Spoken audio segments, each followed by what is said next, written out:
இந்த ஐம்பூதங்களில் பஞ்சபூதங்களில் நீர் மிக முக்கியமானதாக கருதப்படுகிறது. ஐம்பூதங்களும் முக்கியமானவை தான். ஆனாலும் கூட நீரின்றி அமையாது உலகு. வான் சிறப்புன்னு அதிகாரத்தில் வள்ளுவர் சொல்கிறார்.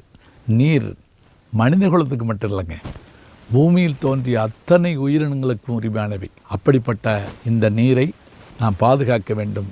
ஐநா சபை 1992ஆம் ஆண்டு மார்ச் 22 என்கின்ற இந்த நாளை தண்ணீர் தினமாக அறிவித்தது. நாம் தண்ணீரை பாதுகாப்போம்.